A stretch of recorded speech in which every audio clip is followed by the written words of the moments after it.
President Trump welcomes the presidents and prime ministers of 5 African nations to the White House. On Wednesday, the president hosted the leaders of the West African nations to discuss bringing peace to the continent and new trade opportunities. He said that the age of giving aid to African nations is over and the age of trade and prosperity has begun. We have closed the USAID group to eliminate waste, fraud, and abuse, which was tremendous waste, fraud, and abuse. And we're working tirelessly to forge new economic opportunities involving both the United States and many African nations. There's great economic potential in Africa, like few other places in many ways. In the long run, this will be far more effective and sustainable. The president of Senegal, Bassirou Faye, praised President Trump for bringing an end to the continent's longest-running and deadliest war in the Democratic Republic of the Congo. I also wanted to commend you for your commitment to peace throughout the world and the incredible diplomatic success that you had with the DRC, as my colleagues mentioned.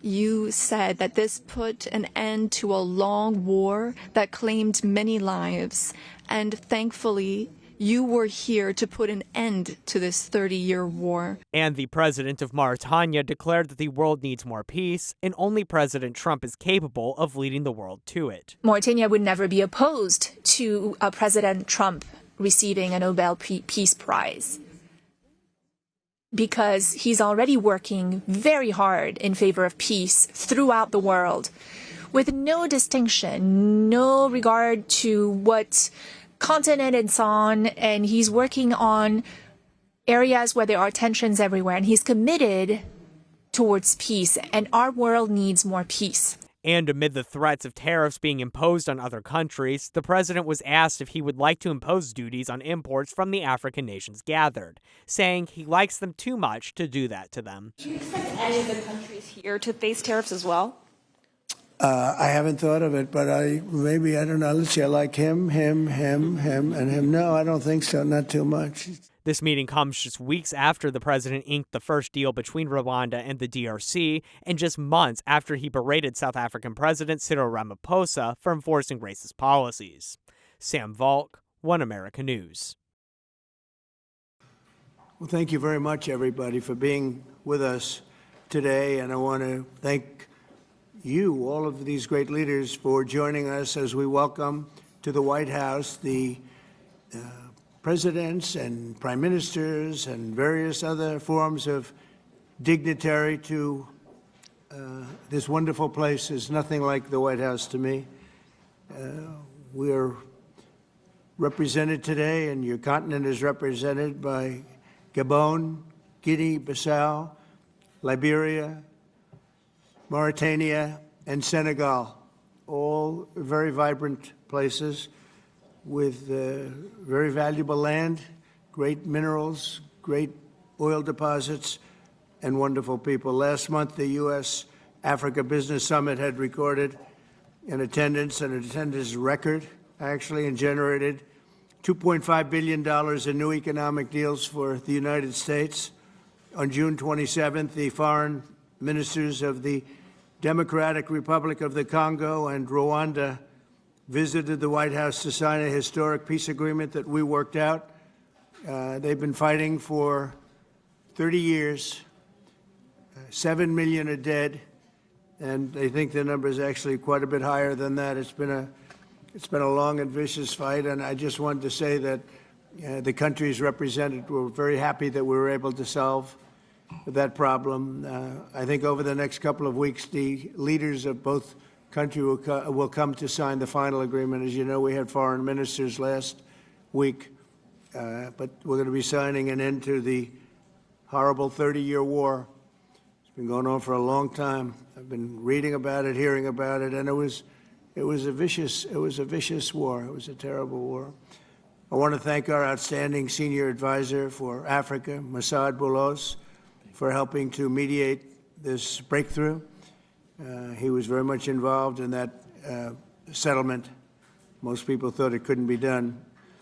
But there's still much more to be done, and we're going to be facilitating peace also in places like Sudan, where they have a lot of problems, Libya and others. We have there's a lot of There's a lot of anger on your continent, and we've been able to solve a lot of it.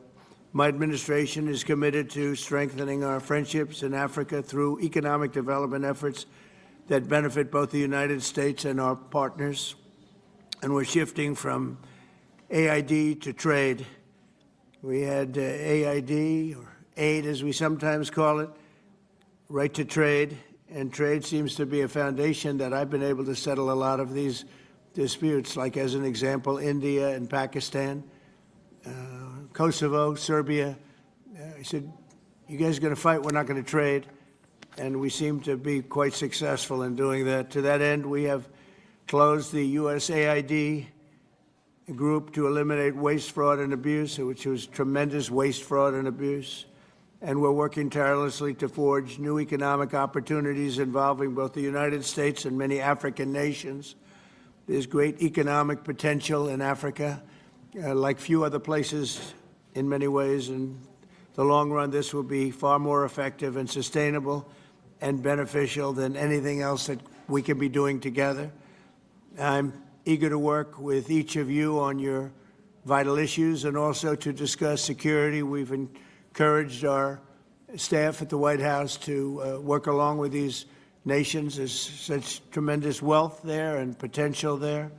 We encourage the countries here today to make greater investments in defense, hopefully, of course, buying our equipment, because we do make the best defense equipment. I guess we proved that about 2 weeks ago in Iran, but we make the best equipment, best military equipment anywhere in the world by far. There's nobody close.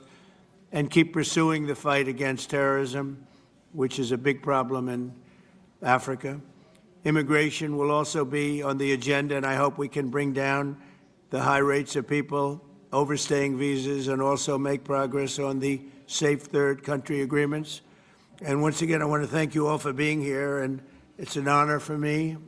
Some of you I've met, and some of you I just got to meet, and I think it would be nice if you said a few words to the press, which is right back here. Do we have a camera over here? It'd be nice if you could, oh, there it is. You could speak to the, you don't want to turn your head so much. I do it a lot. It's not pleasant. Looking for news that actually tells the truth, not just the headlines they want you to hear? Then it's time to sign up for OAN Live. It's your go-to source for unfiltered news, sharp debate, and 5 hard-hitting political talk shows, including my show, Real America with Dan Ball. You can watch live anytime, anywhere. No noise, no nonsense, just real reporting and bold conversations that matter to you and your family.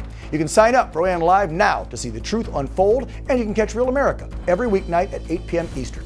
Just go to live.onn.com. Again, that's live.onn.com and sign up today and start watching every weeknight at 8 p.m. Eastern.